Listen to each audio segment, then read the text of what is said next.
Welcome to Deep Language Classes. We hope you all are doing great. You know, in customer service, we all face them. Those tough conversations, the really frustrated customers, the moments where things just go wrong. But what if I told you those moments aren't just challenges to get through? What if they're actually opportunities to create a loyal customer for life?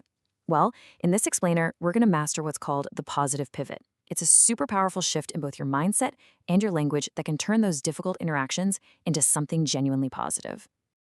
In this quote, it absolutely gets to the heart of it. See, excellent service isn't just about fixing problems after they've already happened. It's about building a system that stops them from happening in the first place. It all starts with being proactive, and that's exactly what we're going to build together today. So here's our game plan. First, we'll break down the real challenge in service excellence. Then we'll dive right into the art of the pivot. After that, I'll equip you with a fantastic tool called the HEART method and show you the exact language that builds bridges, not walls. And finally, we'll look at how to leave a lasting positive impression. Think about it. A reactive service team feels like they're constantly firefighting. You're just running from one alarm to the next, which is super stressful for you and honestly, really frustrating for your customers. But a proactive approach, that's all about fire prevention. It's about seeing what your customers need and solving problems before they can ever blow up. What's so powerful here is this idea of empathy in advance. I mean, think about that. This isn't just about being nice. It's strategic. When you can anticipate what a customer might need, you're showing them you're on their side right from the get-go. And that is what builds the kind of loyalty that a single mistake can't shake. Okay, so how do we actually make that shift? Well, the most powerful tool we've got is our perspective. And you know what? Our perspective really shows up in the language we use. This is where we learn the art of the pivot, moving from that defensive, reactive stance to one of proactive, collaborative problem solving. And this just illustrates the difference perfectly. Just look at the reactive language. It deflects responsibility, right? It basically puts up a big wall. But the proactive language, it takes ownership. It opens a door. Phrases like, let's find a way, or here's how I'll get us back on track, empower everybody. This simple change in your words is the positive pivot in action. It's a game changer. All right, so we've got the right mindset. Now we need a practical tool for when these get tense. Let me introduce you to the HEART method. It's a simple step-by-step framework for turning frustration into a real solution.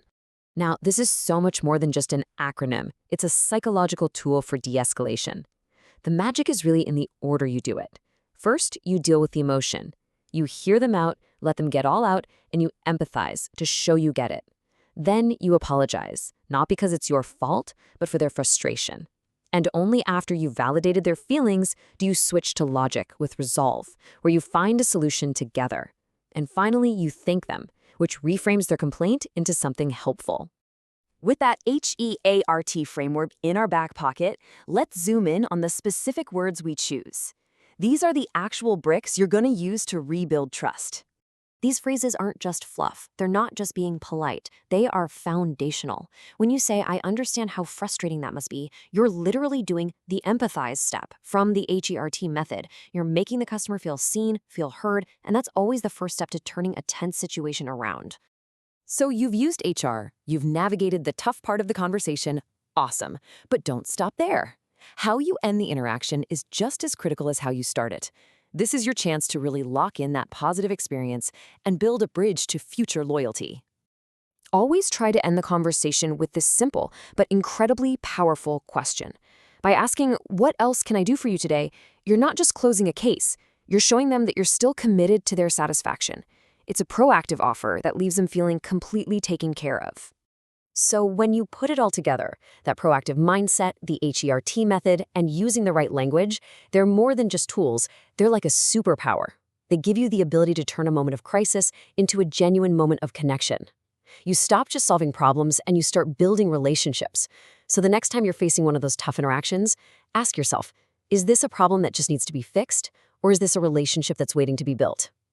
If you've liked the content on our channel, please hit the like and subscribe buttons and let us know in comment section what topics you would like us to focus on next.